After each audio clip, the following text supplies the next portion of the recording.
You're at your laptop. You just opened your first investing account, and you're about to buy an index fund. But right behind you, easy to ignore, sits a credit card that charges you just over 22%, and you're only paying the minimum on it.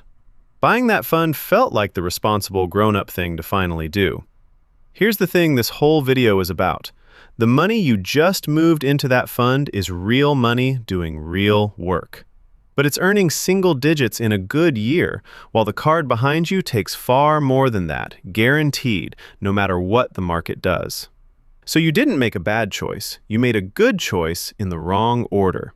And with money, the order you do things in is worth more than the amount you do them with. That's not a slogan, it's a number. Today, I'm going to put a dollar figure on it. My name is Wes, and I spend way too much time thinking about money. If this video ends up helping you, hit that subscribe button and give it a thumbs up. It genuinely helps. Because I want to run an experiment with you. Two people, same job, same $60,000 salary, same $500 a month that they managed to save. Everything identical except one thing, the order. Let's call them Sam and Alex. Same money in, to the dollar, for years. And by the end of this video, one of them is going to be tens of thousands of dollars ahead of the other, having never earned a cent more or saved a cent more, just from the order they did things in. So let me give you the idea underneath the whole thing, because once you see it, you can't unsee it. Every place you can put a dollar has a return. And the logic is simple. The highest returning spot gets filled first, then the next, then the next. Money isn't a to-do list. It's a ranking, and the highest returning spot almost nobody puts first is the one that pays you instantly, your employer match. This is the first mistake, and it's the most expensive one, so let's do the real math. Most people with a retirement plan at work get offered a match. Your company puts in money when you do. Vanguard runs the biggest study of this in the country, and in its latest report, the average promised match reached a record 4.7% of pay. That's about $2,800 a year on that salary. It's money your employer will hand you, but only if you put your own money in first. It's the single closest thing to free money there is. Think about what a match actually is. Many plans put in 50 cents or a full dollar for every dollar you contribute, up to a limit. A dollar-for-dollar match doubles your money the very second you make it. Not per year, instantly, before the market does anything at all. So watch them both. Sam contributes just enough to grab the whole match first. Alex, feeling responsible, puts that same money straight into an index fund instead and never sets up the match. Same money in. Sam collected the free stack. Alex collected nothing. Now here's the part that hurts. That's not a one-time gap. Alex leaves that free money on the table every single year. 10 years of ignoring the match, and that's $28,000 never picked up before you count a dollar of growth on top. And it's actually worse than that, because that free money would have been invested too. It would have had decades to grow right alongside Sam's own contributions. So the real gap isn't just the free dollars Alex left behind. It's those dollars, plus everything they'd have quietly become over a working life. And I want to be fair to Alex here, because Alex isn't lazy or foolish. Alex did the hard part. Alex actually saved. Buying that index fund felt like the sophisticated move, the thing real investors do. It just came one rung too early. The order quietly cost tens of thousands of dollars. And this is not a rare mistake. Plan participation just hit a record 86% of eligible workers, so most people are in the plan. Being in the plan is not the same as capturing the full match. A huge number of people contribute something, but not enough to grab every free dollar on offer. And I think I know why the match gets skipped. Buying an index fund feels like investing. It feels like the thing wealthy people do. Filling out a form to bump your contribution up a notch feels like boring paperwork.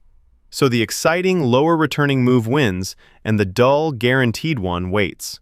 Your feelings and the returns are pointing in opposite directions, and the order follows the feelings. Okay, second mistake, and it's the one from the very start of this video. Investing while you carry high-interest debt. Let's rank it properly, using returns the way we ranked the match. The Federal Reserve tracks what credit cards actually charge. In the most recent data, the average rate on cards that are actually carrying a balance was just over 22%.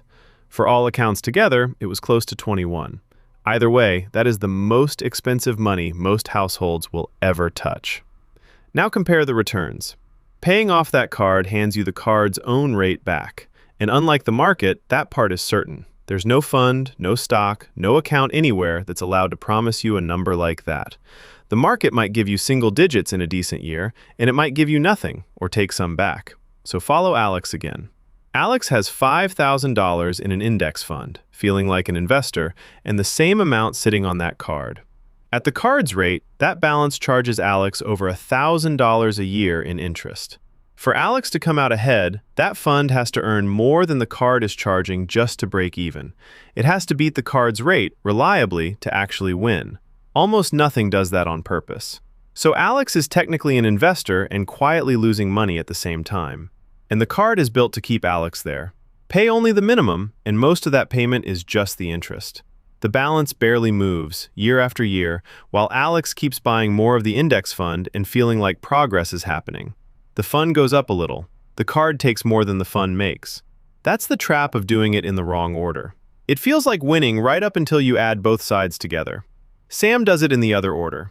Sam kills the card first, pockets that certain saving, and then invests the exact same dollars with nothing eating them from behind. Same money. Sam's dollars are working for Sam now instead of for the bank. And notice what this is not. This is not me telling you the stock market is bad or that you shouldn't invest. It's the opposite. It's saying your investing dollars are precious, so don't send them into a single-digit race while a much bigger guaranteed loss is still tied to your ankle. So let's total it up. They saved the identical amount the whole time. Sam captured the match, so Sam is up the free money. Sam cleared the high-rate card, so Sam stopped the bleed. Alex skipped both. The gap between them is already well past $30,000, and neither one ever earned or saved a different amount.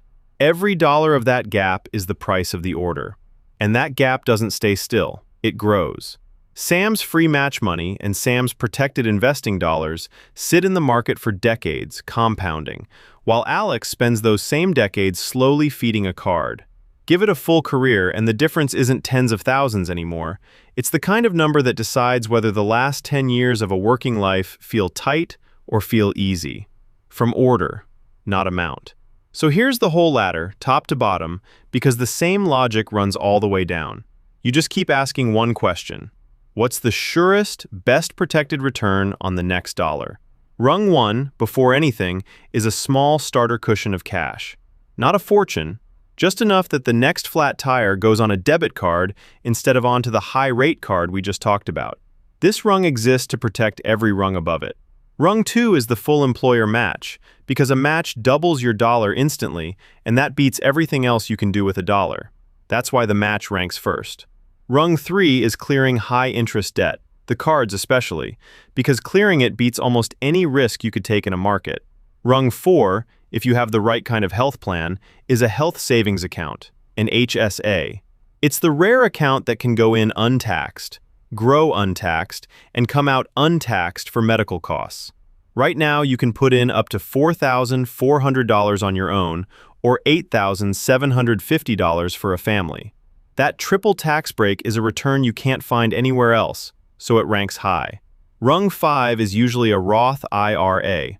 You put in money you've already paid tax on, and if you follow the rules, it grows and comes out untaxed later. The limit there is $7,500 a year. Tax-free growth for decades is a quietly enormous return. Rung 6 is going back and filling up the rest of your 401k, beyond just the match, up to the annual limit of $24,500. Same logic, just a lower priority than the free match and the tax-free Roth above it. And Rung 7, the bottom, is a regular taxable brokerage account. That's where Alex started, at the bottom rung, which is a perfectly good rung. It was just the last one to fill, not the first. And here's the honest part. For most people, the entire game is the top 3 rungs: starter cash, the full match, and clearing the high-rate debt. Get those 3 in that order, and you've already beaten the version of you that started at the bottom and never looked up. So back to the thing I promised at the start. Remember math class when the exact same numbers gave you a different answer depending on the order you worked them? Money is the same. Sam and Alex had identical numbers. The order was the whole difference. And here's why I find this genuinely hopeful. Changing the amount you save is hard. It usually means earning more or spending less, and both of those fight you. But changing the order costs you nothing. It's free. It's the same dollars walking into the same accounts in a smarter sequence. Sam and Alex proved it. Nobody handed Sam extra money. Sam just refused to leave the free stuff behind and refused to invest while a high-rate card ate the returns from the other side. So the same dollar is worth wildly different amounts depending on where it lands. On the match rung, it can double the instant it arrives. On the debt rung, it earns back a high rate for certain. At the bottom, in a plain account, it earns whatever the market feels like giving that year. Identical dollar, the rung decides its value. You don't need a raise to reorder your dollars. You don't need a windfall.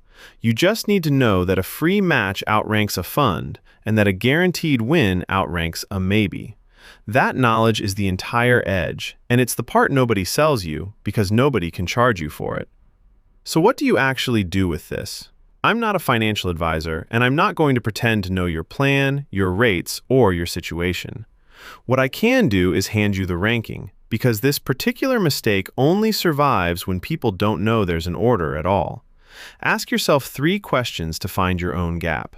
What match does your job offer, and are you grabbing every dollar of it? What's the interest rate on any debt you carry, and how does it compare to what a market realistically returns? And are you filling the untaxed and tax-free accounts before the fully taxed one at the bottom? A few minutes with those 3 questions is worth more than picking any hot investment. Because that's the lesson Sam and Alex teach. Not income, not being smarter, not picking a magic stock. Just doing the same ordinary things in the order that pays, instead of the order that feels productive. So the person you were at the start of this video, about to buy that index fund with the card still humming behind them, wasn't wrong to want to invest. They just had the order backward, and now you don't. The order is worth more than the amount. Now you've watched exactly what it costs the people who get it backward, and exactly what it's worth to the people who don't. If it helped, you know what to do. I'll see you in the next one.